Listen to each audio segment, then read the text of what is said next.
অপরাজিতা গাছের বা এই নীলকণ্ঠ ফুল গাছের যদি প্রচুর ফুল পেতে চান, আজকে আমি 3টে ট্রিক আপনাদেরকে শিখিয়ে দেবো। আমি নিজেও শিখেছি, নিজেও এটা অভিজ্ঞতা দিয়ে আমি পেয়েছি করে করে গাছ করে, তার জন্য আপনাদের কাছে আমি নিয়ে এসেছি সেই উপায়গুলো। আপনারা যদি ওইভাবে করতে পারেন, ওই উপায়গুলো করেন, আপনাদের গাছে কিন্তু এইরকম অপরাজিতা গাছে প্রচুর ফুল পাবেন। তা কি উপায়, কি ট্রিক, সেটাই আপনাদের সঙ্গে আমি শেয়ার করবো। দেখুন, এটা আমার কাছে আজকে 4 বছর ধরে আছে, কিন্তু এইভাবে আমাকে কিন্তু এত ফুল দেয়নি। আজ প্রতিদিন দেখছি আমি এখানে 8টা থেকে 9টা করে ফুল ফুটছে। তাই আমি আজকে নিয়ে এসেছি আপনাদের সঙ্গে এটা শেয়ার করার জন্য। সেই কি ট্রিক, প্রথমেই আমি সারের কথাটা বলে নিই। যে সারটা আমি দিয়ে দিই প্রতি বছর গরমের জন্য, আমি এই সারটা কিন্তু বানিয়ে ফেলি গরমের গাছের জন্য। সমস্ত গাছ আমি কেটে ফেলেছিলাম, জবা গাছ, বেল গাছ, জুঁই গাছ এবং অপরাজিতা গাছেও আমি কিন্তু এই সারটা প্রয়োগ করে ফেলবো। এই সারের ভিডিওটা আপনারা যদি না দেখে থাকেন তাহলে কিন্তু আপনারা দেখে নিতে পারেন, তাহলে খুব সুন্দর করে আপনারাও এই সারটা বানিয়ে ফেলতে পারেন। এই সারটা দিলে কিন্তু আপনাদের কোনো রকম রাসায়নিক সার আর দেওয়ার দরকারই পড়বে না। এরকম একটা জৈব সার আমরা বানিয়ে যদি আমরা টব অনুযায়ী প্রতিটা টবে আমরা দিয়ে দিতে পারি, তাহলে আর ফুলের জন্য তো ভাবতেই হবে না। এরপর রয়েছে রাসায়নিক সার। রাসায়নিক সার দিলে কিন্তু গাছের অনেক ক্ষতি হয়ে যায়। গরমে কিন্তু আমি রাসায়নিক সার থেকে বিরত থাকি, আপনারাও থাকবেন। জৈব সার যে কোনো রকম বানিয়ে আপনারা দিতে পারেন। এছাড়াও কিন্তু অনেক রকম তরল সার আছে যেগুলো আমরা বানিয়ে কিন্তু গাছে প্রয়োগ করতে পারি। এতে কিন্তু গাছ অনেক দিন আমাদের কাছে সুস্থ থাকে এবং ভালো থাকে। রাসায়নিক সার কিন্তু গরমের সময় দিলে অনেক ক্ষতি হয়ে যায়, পাতা জ্বলে যায়, অনেক সময় শিকড় জ্বলে যায়, আস্তে আস্তে কিন্তু গাছটা মরেও যেতে পারে, আর দীর্ঘজীবী হয় না আমাদের কাছে গাছ। আমার কাছে এই গাছটা কিন্তু 4 বছর হয়েছে। এছাড়াও কিন্তু আমার কাছে 10 থেকে 12 বছরের গাছও আমার কাছে আছে। কি কারণ বলুন তো? আমি ওইভাবে জৈব সারটা দিই বলি, তাই জন্য গাছগুলো আমার কাছে বহুদিন ভালো থাকে। আপনারা এইভাবে কিন্তু জৈব সার একটা বানিয়ে দিতে পারেন। আমি আর একটা যেটা বলেছিলাম ট্রিক, এটা হচ্ছে কফি।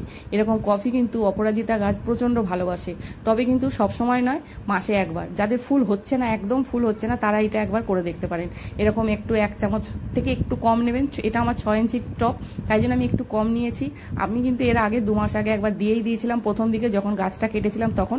আপনাদের দেখানোর জন্য আমি এখন অল্প করে একটু নিয়েছি। এটা হচ্ছে চাল ধোয়া জল।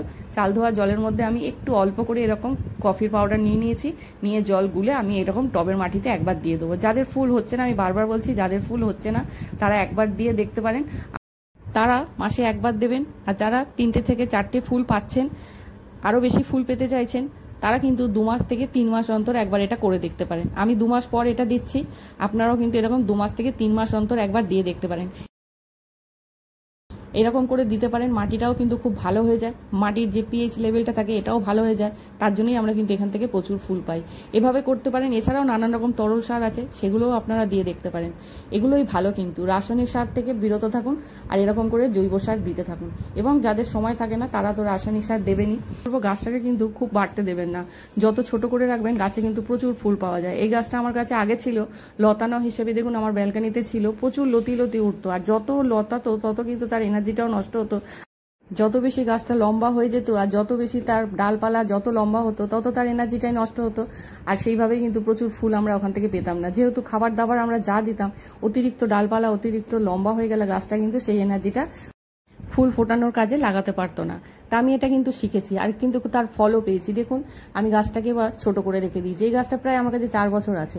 আমি এইভাবে এবারে ছোট করে রেখে দিই। যত দেখছি এর ওপর থেকে ডালগুলো যে শাখাগুলো যে ছাড়ে আর এই ওপরে যে কচি কচি পাতাগুলো হয়, ওখান থেকে আমি শুধু একটা করে 2টো করে পাতা আমি কেটে ফেলে দিচ্ছি, ব্যাস। এতেই কিন্তু হয়ে যাচ্ছে গাছটা এরকম ছোট। আর এই একদম যে গোড়ার থেকে দেখবেন প্রচুর কুড়ি আছে, আমি পরে আপনাদেরকে দেখাচ্ছি। আমি যেটা দেখাচ্ছি, এই যে ডগার উপরে দেখছেন ছোট ছোট যে কচি কচি পাতাগুলো আসছে, এগুলোই আমি কেটে দিচ্ছি। দেখতেই পাচ্ছেন অনেকগুলো ডাল কিন্তু আমার এরকম কাটা আছে।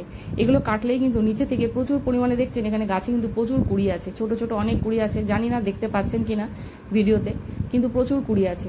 আমি যত ওপর থেকে ছোট ডগাগুলো 2টো থেকে 3টে পাতা কেটে দিয়েছি, আর এরকম করে কিন্তু নিচে থেকে অনেক শাখা প্রশাখাও বেরাচ্ছে, আর প্রচুর সেখান থেকে কুড়ি বেরাচ্ছে। এটাই কিন্তু আপনাদের করতে হবে। আমি এটাই বারবার বলেছিলাম, 3টে ট্রিক, এটাই আর একটা। এরকম করে কিন্তু আপনারা গাছটাকে ছোট করেও রেখে দিতে পারেন। এটা থেকে গাছটা দেখতেও খুব সুন্দর লাগে, আর গাছটাও খুব একটা বড়ও হয় না, আর প্রচুর কিন্তু এখান থেকে আমরা ফুলও পেতে পারি। এই গাছে খুব একটা কিন্তু রোগ পোকা দেখতে পাওয়া যায় না, আমি তো দেখি না। আমি মাঝে মাঝে কিন্তু গাছটাকে ঠিক 4 থেকে 5 দিন পর ভালো করে স্নান করে দিই। একটা স্প্রের বোতল থেকে ভালো করে ধুয়ে স্প্রে করে দিই। ছোট গাছ থাকলে কিন্তু এটা খুব সুবিধা হয়। আমি ভালো করে স্প্রে করে দিলে পাতাতে, তাহলে কিন্তু আর খুব একটা পোকা দেখতে পাওয়া যায় না। মাঝে মাঝে একটু সাদা সাদা পাতার মধ্যে ফাঙ্গাস দেখতে পাওয়া যায়। মাঝে মাঝে যদি আমরা একটু ফাঙ্গিসাইড দিয়েও স্প্রে করে দিতে পারি, তাহলেও কিন্তু খুব ভালো হয়। একটু আমরা ভিনিগার দিয়েও স্প্রে করে দিতে পারি। এরকম নানান রকমের স্প্রে আছে, যেগুলো আমরা করে দিতে পারলেও কিন্তু গাছটা খুব ভালো থাকবে। খুব একটা রোগ পোকা আমি তো খুব একটা দেখি না, তবে জানি না আপনাদের কি অভিজ্ঞতা আছে। আমার গাছে কিন্তু খুব একটা পোকা হয় না, এরকম পরিষ্কার সবুজ দেখতে পাচ্ছেন, গাছটা কিন্তু খুব সুন্দর আছে। তা আমার কাছে এরকমই থাকে। আর এই গাছের একটা খুব হচ্ছে রোদ্দুর, আর একটা যেটা খাবার হচ্ছে রোদ্দুর। রোদ্দুরটা কিন্তু আপনাকে দিতেই হবে। 6 থেকে 7 ঘন্টা যদি এই গাছ রোদ্দুর পায় তবেই কিন্তু প্রচুর পরিমাণে ফুল পাবে। গরমের যে সমস্ত গাছগুলো আমাদের কাছে থাকে ওর মেন খাবারই হচ্ছে কিন্তু রোদ্দুর। আমরা জলটা যেভাবে দিই বা না দিই, আমাদের রোদ্দুরটা কিন্তু দিতেই হবে। আর জলটা যদি একদম মাটিটা যদি শুকনো শুকনো হয়ে যায়, সেক্ষেত্রেও কিন্তু প্রচুর কুড়ি থাকলেও ঝরে যায় অনেক সময়, আর ফুলগুলো খুব সুন্দরভাবে কিন্তু ফোটে না, কালারটাও খুব একটা ভালো আসে না। জলটা কিন্তু আপনাকে দুবেলা দেখে দিতে হবে। প্রতিদিনের ফুল যদি না তুলে নেওয়া যায়, সেই ফুল থেকে কিন্তু বীজ তৈরি হয়ে যায়।